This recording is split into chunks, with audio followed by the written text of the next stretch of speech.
La tête au soleil revenue, c'est à l'image des interrogations à l'Assemblée générale d'hier à Emma.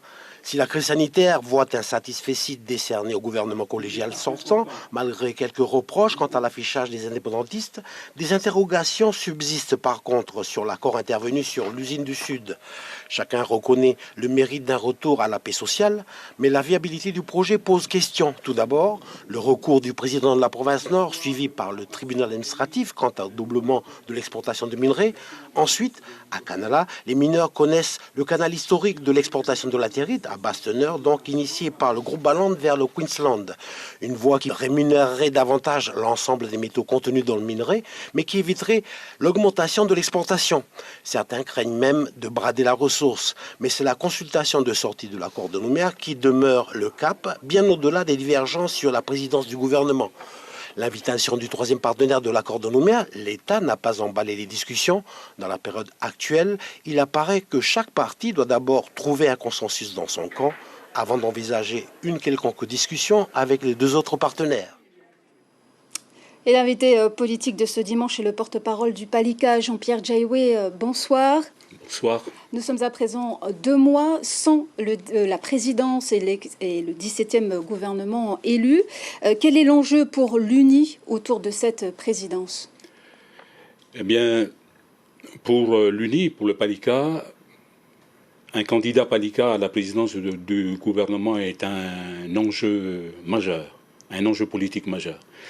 Les Calédoniens qui ont suivi l'actualité politique dans notre pays ont vu des indépendantistes ensemble pour faire chuter le gouvernement et des indépendantistes qui après ne s'entendent pas pour élire un président. Ce qu'il faut dire aujourd'hui, c'est que dans tout ce que l'on entreprend, on doit avoir en ligne de mire la devise de notre pays qui dit « terre de parole, terre de partage ». Ici dans le pays, aux deux principales institutions que sont le Congrès de la Nouvelle-Calédonie et le gouvernement de la Nouvelle-Calédonie, le Congrès est présidé par Roch Mitan, issu des rangs de l'Union calédonienne, grâce aux voix de l'UNI au Congrès de la Nouvelle-Calédonie. Donc aucune formation politique ne peut se prévaloir aujourd'hui d'un poste sans l'aide de l'autre. Donc il faut aujourd'hui regarder les choses en face et faire en sorte à ce que l'on puisse sortir de cette situation. L'Assemblée générale a nommé des personnes, 3 personnes mandatées pour poursuivre les discussions avec l'Union calédonienne dans les jours et semaines à venir.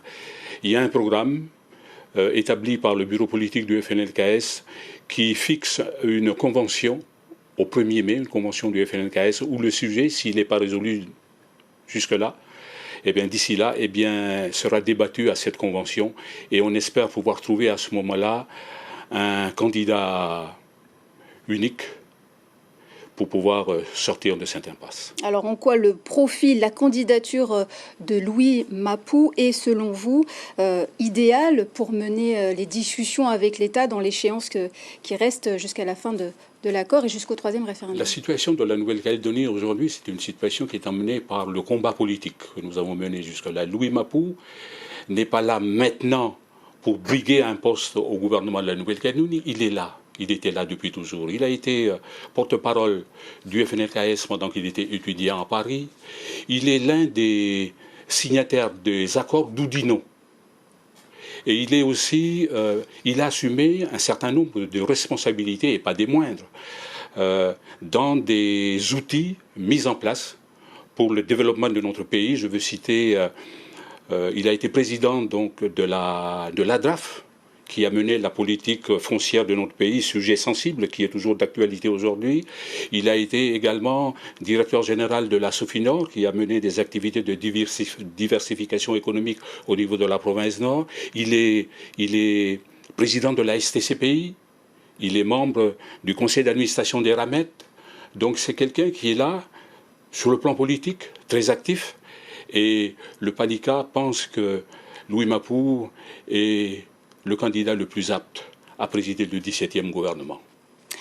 Comme le G10 en 2018, le groupe du dialogue sous le format Le Prédour a explosé. Alors depuis, quels sont les contacts bilatéraux entretenus avec l'État hors le Prédour? Alors le Palika a demandé à l'État des rencontres bilatérales. Une demande qui a été, où l'État s'est engagé à les tenir. Et jusqu'ici, l'État n'a pas tenu son engagement. Une rencontre bilatérale, pour la bonne compréhension de nos auditeurs, c'est que c'est important pour que l'État précise les implications du oui. Si le oui l'emporte à cette troisième consultation, que fera l'État précisément?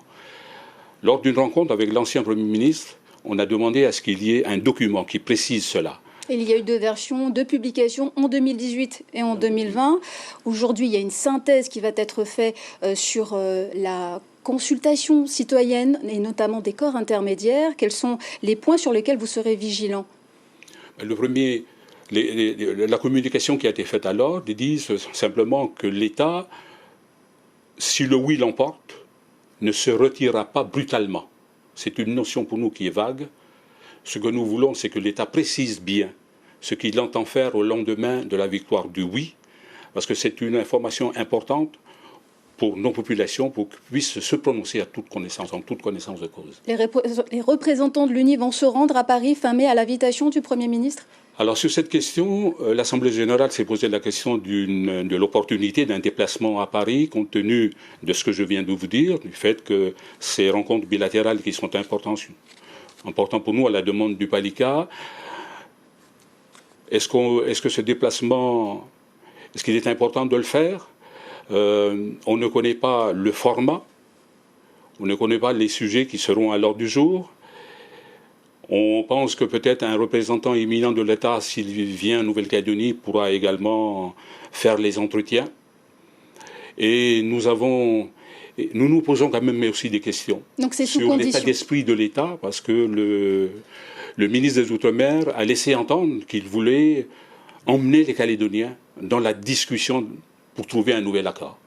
Êtes-vous pour cet nouvel accord Nous ne sommes pas pour un nouvel accord. Ce que nous disons, c'est qu'il faut aller au terme de dispositif institutionnel actuel, de l'accord de Nouméa. Il faut aller à terme.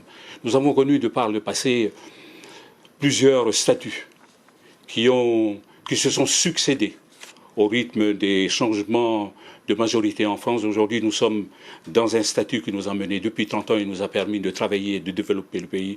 Nous disons qu'il faut aller à terme. Et ce qui va se passer si le non l'emporte, eh bien, c'est précisé dans l'accord de Nouméa. Et c'est la raison pour laquelle nous voulons que l'État se prononce davantage, avec plus de précision, sur les implications en cas de victoire du oui. C'est important pour nos populations, parce que beaucoup de Calédoniens se posent la question de savoir si le oui l'emporte, qu'est-ce qui va se passer le lendemain. Donc cette invitation à Paris fin mai, vous voulez y aller, mais sous condition, c'est-à-dire d'avoir cette synthèse sur la consultation citoyenne, pour avoir ce document sur les implications du oui et du non, c'est bien ça? Tout à fait, tout à fait. On ne refuse pas les rencontres et les discussions, le dialogue entre les partenaires calédoniens. Le PALICA n'a jamais boycotté des réunions du comité de signataires, donc on est prêt à y aller, mais on attend. Discuter de la date ou de l'éventuelle reformulation de la question, ou encore de discuter de la période de transition, est-ce que ce serait pour vous inapproprié dans le cadre de cette invitation, de cette semaine de discussion sur, comme le dit le Premier ministre, échanger sur les enjeux de toute nature? Ça, ce sont des points sur lesquels nous voulons avoir plus de précision. Et bien sûr, si l'État nous dit précisément les points qui seront discutés à l'ordre du jour, nous verrons à ce moment-là, nous verrons si notre participation est nécessaire ou pas. Jean-Pierre Diaoué, merci. Place à présent aux questions sur la crise sanitaire. La Nouvelle-Calédonie est à nouveau Covid-free. Dans le monde et en Nouvelle-Calédonie, le confinement et la vaccination ont été des solutions mises en place pour endiguer l'épidémie. Quelle est la position du PALICA? Eh bien, les militants ont salué donc la gestion de ce confinement par les autorités, par le gouvernement, par les autorités sanitaires. La question qui revient souvent, c'est la politique de vaccination. Et certains responsables, comme une bonne majorité des Calédoniens, se posent la question de la poursuite de cette politique de vaccination alors qu'on est aujourd'hui en statut de Covid-free. Eh bien, nous avons encouragé nos militants et nous encourageons la population à poursuivre cette campagne de vaccination parce que ça rentre dans le cadre de la prévention. Alors place à présent aux questions Facebook. La première est celle de Philippe. Comment expliquer le silence des membres indépendantistes du 16e gouvernement pendant la crise du coronavirus? Écoutez, on a un membre du gouvernement qui est chargé du secteur de la santé, Madame Eurissouké Valentine. Elle a été présente pendant la gestion et au moment où on doit se présenter devant les médias, ce sont les porte-paroles les porte-paroles du gouvernement qui prennent la parole. Mais ils ont été, Valentine et son équipe ont été très actifs dans les tournées d'informations auprès de nos populations pour expliquer les gestes barrières et ce qu'il convient de faire en période de confinement. Deuxième question d'un internaute, il s'agit de Florent. Concernant les caillassages à Saint-Louis, est-ce un problème dont les coutumiers doivent pleinement se saisir, les autorités coutumières de manière générale et pas que celles du Grand Sud? Oui, tout à fait. Je pense que c'est une question qui doit être discutée au sein du Sénat coutumier, de faire en sorte à ce qu'il y ait davantage disons, que nos coutumiers, surtout dans le Sud, puissent prendre davantage de responsabilités. Et ça, c'est toute la problématique qu'il y a entre les autorités administratives et les autorités coutumières. Et dernière question, celle de Fred. Le projet pays commun du FLNKS a-t-il encore un sens? En cas de oui, au regard des doctrines économiques et politiques différentes entre l'UNI et l'UCI? Écoutez, certains pensent que les documents ou les projets sont différents. Il y a juste une différence dans les projets. Nous avons fait campagne ensemble avec les gens de l'Union calédonienne, nous avons travaillé ensemble le projet. Il y a juste une différence entre nous, c'est que nous, au niveau du Palika, nous avons opté pour un partenariat, une indépendance avec partenariat avec la France. C'est une des options qu'ont préconisé les experts qui ont été missionnés par l'État français pour venir discuter avec les groupes politiques ici. Et donc il y a une des options, c'est le partenariat, l'indépendance avec partenariat. Le Palika a opté, s'est prononcé pour une indépendance avec partenariat avec la France, mais aussi compte tenu de l'histoire commune avec la France, mais partenariat également avec les autres pays de la région. Et c'est toute la latitude que peut avoir un pays indépendant. Alors oui, un partenariat, mais pas un troisième accord. Oui, un partenariat, pas un troisième accord.